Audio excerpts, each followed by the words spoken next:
तो देखिए, एक तरफ तो अमन की मेज पर बातचीत और दूसरी तरफ जंग की धमकियां।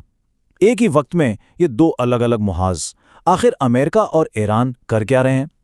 चलिए इस पेचीदा सूरत हाल को समझने की कोशिश करते हैं, क्योंकि यहां हर कदम तारीख बदल सकता है। ये तारीखी है, ये तहलका खेज है। और ये आप समझ लें सिर्फ कोई न्यूज़ हेडलाइन नहीं है। ये इस बात का इकरार है कि हम सब एक ऐसे मोड़ पर खड़े हैं जो पूरे मशरक़ वस्ता का मुस्तकबिल तय कर सकता है। क्या ये दहाइयों पुरानी दुश्मनी का खात्मा है या एक बहुत बड़ी तबाहकुन जंग का आगाज? आप सोचें, 1979 उस इनकलाब के बाद से दोनों मुल्कों में कोई सीधी बातचीत ही नहीं हुई। एक ऐसी सिफारती खलीज जो 40 साल से ज्यादा अरसे तक भरी नहीं जा सकी। और अब अचानक पहली बार दोनों मुल्कों के सबसे बड़े हुक्काम आमने सामने इस्लामाबाद में। तो जाहिर है ये सिर्फ कोई आम मीटिंग तो हो नहीं सकती। ये तो तारीख के एक लंबे और कड़वे बाप को बंद करने की एक जबरदस्त कोशिश लगती है। तो आखिर इस तारीखी मुलाकात के पीछे है क्या? चलें इन मुज़ाकरात के अंदर झांकते हैं और देखते हैं कि ये जो इतनी नाजुक सी आर्जी सुलह है ना, इसकी बुनियाद किन उम्मीदों और हाँ किन खतरों पर रखी हुई है। और जब हम इन लोगों पर नजर डालते हैं जो मेज पर बैठे हैं, तो साफ पता चलता है कि ये कोई मामूली लोग नहीं हैं। अमेरिका की तरफ से खुद नायब सदर जेडी वैंस और उनके साथ जैरेड कुशनर, जो मशरिक़ वस्ता को बहुत अच्छी तरह समझते हैं, और ईरान की तरफ से उनके पार्लियामेंट के स्पीकर मोहम्मद बाकर गालिबॉफ और उनके वजीर खारजा। मतलब ये नाम ही बता रहे हैं कि दोनों फरीक इसको कितना कितना संजीदा ले रहे हैं। लेकिन और यही इस कहानी का सबसे अजीब हिस्सा है कि जिस वक्त इस्लामाबाद में अमन की बात हो रही थी, हजारों मील दूर वॉशिंगटन से जंग के बादल मंडला रहे थे। सोचिए, एक ही वक्त में मुलाकातें भी और धमकियां भी। यही इस कहानी का सबसे बड़ा तजाद है। देखें, इस्लामाबाद में एक लग्जरी होटल के बंद कमरे में पूरी दुनिया की नज़रों से छुपकर एक उम्मीद पैदा हो रही थी, बहुत नाजुक सी। वहां हर लफ्ज़ को, हर इशारे को तोला जा रहा था। बिल्कुल खामोश सिफारतकारी चल रही थी। लेकिन इसी खामोशी को अचानक सदर ट्रंप के एक ट्वीट ने तोड़ दिया। और ट्वीट क्या था? हम अब आबनाए हुर्मुज़ को साफ करने का अमल शुरू कर रहे हैं। जाहिर है ये सीधी सीधी धमकी थी, और इससे बिल्कुल वाज़ेह हो गया कि अमेरिका एक वक्त में दो खेल खेल रहा था। एक तरफ बातचीत, दूसरी तरफ फौजी ताकत का इजहार। और ये सिर्फ बातों तक महदूद नहीं था, बिल्कुल नहीं। सदर ट्रंप ने साफ साफ कहा कि अमरीकी जंगी जहाज़ों को बेहतरीन गोला बारूद से दोबारा लोड किया जा रहा है। ईरान के लिए पैगाम बिल्कुल वाज़ेह था, या तो मेज़ पर हमारी बात मानो, वरना समंदर में अंजाम के लिए तैयार हो जाओ। सवाल यह है कि ये सारा झगड़ा आखिर इस एक तंग से समंदरी रास्ते के गिर्द क्यों घूम रहा है? चलें ज़रा आबनाए हॉर्मज़ की अहमियत को देखते हैं। ये वो जगह है जिसका असर सीधा हमारी गाड़ी के पेट्रोल टैंक से लेकर पूरी दुनिया की मईशत पर पड़ता है। आप इसको आलमी मईशत की शहरग या लाइफलाइन समझ लें।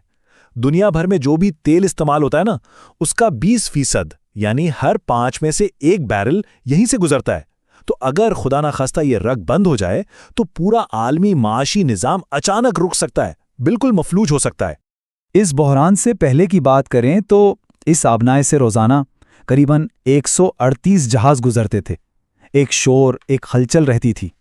और आज एक अजीब खौफनाक खामोशी, और जहाज़ों की तादाद 12 से भी कम रह गई है। ये आदाद शुमार असल में उस मौशी तूफान की कहानी सुना रहे हैं जो पूरी दुनिया को अपने घेरे में ले रहा है। -91%, 91% की कमी। ये सिर्फ एक नंबर नहीं है, ये आलमी तिजारत के निज़ाम में एक बहुत बड़े शिगाफ की अलामत है। इसका सीधा सा मतलब क्या है? फैक्ट्रियों तक खाम माल नहीं आ रहा और दुकानों तक तैयार शुदा माल नहीं पहुंच रहा। ये एक ऐसी रुकावट है जिसके असरात हर बर्रे-आज़म में महसूस किए जा रहे हैं, और इसका असर सीधा हम सब पर पड़ रहा है। बिल्कुल, पेट्रोल की कीमतों तो आप देख ही रहे हैं, आसमान पर हैं। बिजली के बिल बढ़ रहे हैं, और ये तो अभी सिर्फ शुरुआत है। माहिरीन का कहना है कि अगर ये बहरान हल नहीं हुआ ना, तो हम सिर्फ महंगाई नहीं बल्कि ईंधन की असल किल्लत या शॉर्टेज का सामना कर सकते हैं, और इससे हमारी रोजमर्रा की जिंदगी बिल्कुल ठप होकर रह जाएगी। तो फिर इन बंद दरवाजों के पीछे आखिर किस चीज पर बात हो रही है? वो कौन से मसाइल हैं जहां बात आकर रुक जाती है? वो क्या मुतालिबात हैं जो अमन के रास्ते में खड़े हैं? और सबसे बड़ा सवाल, अगर ये मुज़ाकरात नाकाम हो गए तो दुनिया को इसकी क्या कीमत चुकानी पड़ेगी? میز پر مسئلوں کا آپ سمجھ لیں ایک پورا جال بچھا ہوا ہے۔ ایک طرف ایران جو آبنائے ہارمز پر اپنا کنٹرول چھوڑنے کو تیار نہیں، دوسری طرف امریکہ جو ایران کا جوہری پروگرام روکنا چاہتا ہے، پھر اس میں اسرائیل اور حزب اللہ کی پرانی دشمنی کا زاویہ بھی ہے، اور ایران کے وہ اربوں ڈالر جو منجمد کیے ہوئے ہیں ان کا معاملہ بھی۔ ان میں سے ہر ایک نقطہ اپنے آپ میں ایک بارودی سرنگ کی طرح ہے، اور ان سب کو ایک ساتھ ناکارہ کرنا لگ بھگ ناممکن لگتا ہے۔ تو پھر سب سے بڑا اور شاید سب سے خوفناک سوال یہی ہے، اگر یہ نازک سی امید ٹوٹ گئی تو اس ناکامی کا انجام کیا ہوگا؟ اس معاملے میں ماہرین لگ بھگ سب ایک ہی بات کہہ رہے ہیں، اور ان کا جواب کافی پریشان کرنے والا ہے۔ ناکامی کا مطلب صرف بات چیت کا ختم ہونا نہیں ہوگا، اس کا مطلب ہوگا جنگ کا دوبارہ شروع ہونا، اور یہ کوئی عام جنگ نہیں ہوگی۔ یہ ایک ایسی آگ ہوگی جو نہ صرف پورے خطے کو بلکہ عالمی معیشت کو بھی تباہی کے بالکل قریب لے آئے گی۔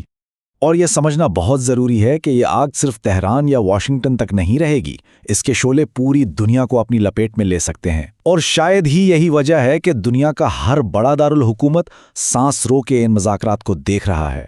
حتیٰ کہ امریکہ کے اپنے پرانے ساتھی وہ بھی اس بحران پر بٹے ہوئے ہیں۔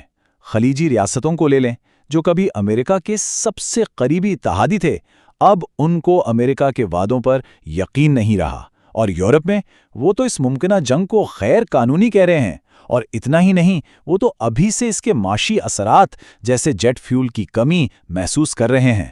شاید اس بحران کا سب سے بڑا اور سب سے طویل مدتی اثر دنیا میں طاقت کے توازن پر پڑ رہا ہے۔ دنیا بھر کے ممالک اب ایک ایسے مستقبل کے بارے میں سوچنے پر مجبور ہو گئے ہیں جہاں انہیں امریکہ پر اتنا انحصار نہ کرنا پڑے، اور یہ جو سوچ بدل رہی ہے نا، یہ عالمی سیاست کا نقشہ ہمیشہ کے لیے بدل سکتی ہے۔ تو گھوم پھر کر ہم واپس وہیں آ گئے ہیں جہاں سے ہم نے شروع کیا تھا، تاریخ کے ایک دوراہے پر 40 سال کی دشمنی۔ اس کا انجام کیا ہوگا؟ ایک تاریخی امن معاہدہ جو ایک نئے دور کا آغاز کرے گا، یا ایک تباہ کن جنگ جو سب کچھ لپیٹ لے گی؟ فیصلہ ابھی ہونا باقی ہے، اور پوری دنیا سانس روک کے انتظار کر رہی ہے۔